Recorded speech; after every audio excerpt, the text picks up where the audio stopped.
विदेशी मद दोकान स्थानांतर दाबी अनिर्दिष्ट काल गणधारणा न्याय देवा बदल में धारणा उठिजा पुलिस देउछि धमक दाबी पूरण नहेले आंदोलन तीव्रतर करने को आंदोलनकारी देले चेतावनी। ढेंकानाल जिला कंकड़ाहाड़ थाना कंकड़ाहाड़ पंचायत भदलिया साही पाखरे थिबा विदेशी मद दोकान को अन्यत्र स्थानांतर दाबी सोमवार ग्रामवासी गणधारणा।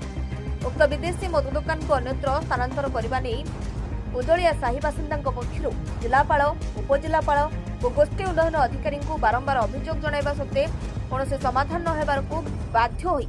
साही बासिंदा उक्त मद दोकान सम्मुख में शांतिपूर्ण भाव में गणधारणा देछन्ति। सूचना अनुसार भदलिया ग्राम दे जाउथबा पूर्त विभाग रास्तार पार्श्व विदेशी मद दोकानटी रही। रास्ता पार्श्व और ग्राम सम्मुख में मद दोकानटी थिबारु प्रत्येक दिन मद्यप माने एठारे मद पीवा परे असामाजिक परिवेश सृष्टि करुछन्ति। ग्राम चतुर्पार्श्व में मद बोतल और प्लास्टिक ग्लास पकाई अस्वास्थ्यकर परिवेश सृष्टि करुछन्ति। फल ग्रामर महिला माने भय मद दोकान निकटरे थिबा नलकूप को पानी नेबा पई आसी पारुनाहांती। ग्राम में मात्र गोटे नलकूप मद दोकान निकटरे थिबारु बाध्यरे ग्रामर महिला माने पानी नेबा पई आसी मद्यपंक द्वारा दुर्व्यवहार सम्मुखीन होउछन्ति। एने ग्रामवासी माने प्रशासन निकटरे मद दोकान को अन्यत्र स्थानांतर पई दाबी करुथिले मध्य आज पर्यंत कौनसी समाधान होई पारि नाही। फल ग्रामर महिला माने मद दोकान सामने धारणा रे बसिथिले। किछि समय परे कंकड़ाहाड़ थाना अधिकारी पहुंची आंदोलनकारी आलोचना करबा परे जिलापाल पाखरु अनुमति आनी गणधारणा दियंतु नचेत मामला रुजु करा जिवो बोली धमक दैछन्ति। एणु एथिने कंकड़ाहाड़ अंचल में अशांत परिवेश सृष्टि होइछि। एणु जिलापाल विदेशी मद दोकान उच्छेद करंतु बोली साधारण रे दाबी करछे। ढेंकानाल स्वतंत्र प्रतिनिधि अक्षय कुमार नंदन रिपोर्ट ढेंकानाल न्यूज। कौन सब असुविधा यही असुविधा झील बहु समस्ते पानी की आसिले और बसा भाषा कहले आउगा टेकिकी बाबू देखी मुतिले जेहेतु आम कहूँ आम मद काउंटर उठे दबू आम ये मद काउंटर कर दबू बर्तमान नहीं नलकूह कतरे नहीं मद खाऊँ जदि से अमान्य हे चलतु आप मो सांगे जी मो सांगे गले मुझे देखईदेवी बोतल पड़ी गिलास भी पड़ी बर्तमान भी पड़ी चलतु आप देखिक जी। अच्छा प्रशासन अधिकारी किसी आसिले ना कि आस कहीं से आसुना सी कहीं आसुना आप जानते कौन पे आसुना आम तो राधाना बसीचु आसिकना सका अखिया पिया बसीचु जे कहीं आसुना सी जानते आपन किसी जणै थिले प्रशासन अधिकारी? हाँ जना समस्त को जना से माने कोन प्रतिश्रुति आपण मान देथिले सी कहले कोन हौ जदी इनकार करबो इनकार कर साले हम कह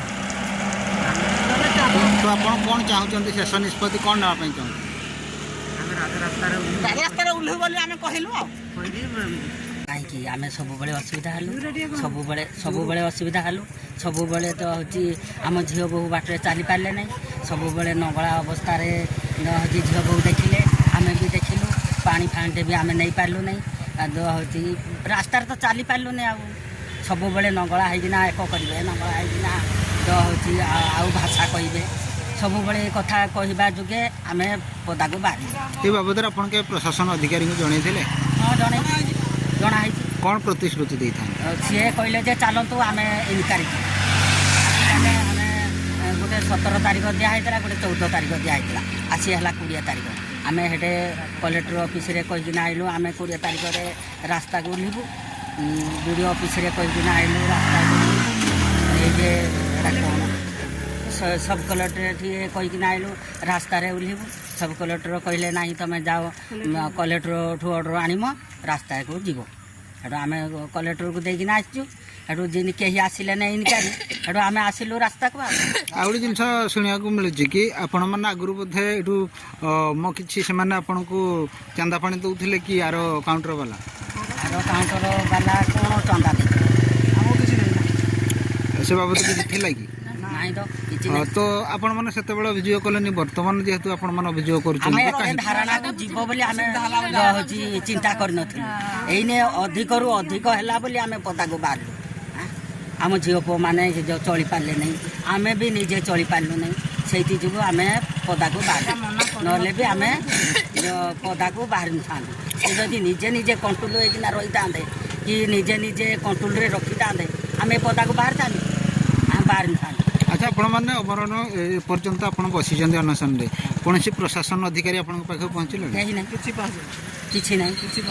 থানা অধিকারী পৌঁছলে ହଁ ବଢ଼ିଆ କରୁଛନ୍ତି, ଠିଆ ହେଇଛନ୍ତି। কোণ কহিলে আপনার ସେ যে କିଛି আসলে ম্যাডাম କହୁନାହାନ୍ତି ଖାଲି କହୁଛନ୍ତି ତମେ ଯାଅ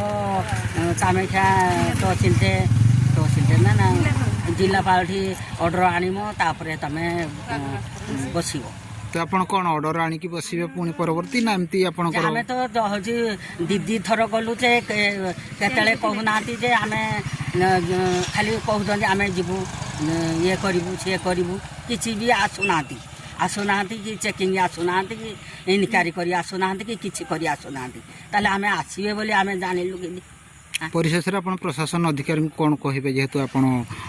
ଗଣଧାରଣାରେ ବସିଛନ୍ତି ବର୍ତ୍ତମାନ ସୁଦ୍ଧା? ଆମେ ତ ହେଉଛି ଆମର ଆଇନ ଦରକାର, ଆମେ ଆଇନ କି ଯିବୁ, ଆମେ କଳି ମାଡ଼କୁ ଯିବୁନି କି ପିଟା ଝଟାକୁ ଯିବୁନି। କେତେ ଦିନ ପର୍ଯ୍ୟନ୍ତ ଆପଣମାନେ ଏମିତି ଧାରଣାରେ ବସିବେ? ଯେତିକି ଦିନ ଆମେ ଆଇନ ନ ପାଇଥିବୁ ଏତିକି ଦିନ ଧାରଣାରେ ବସିଥିବୁ।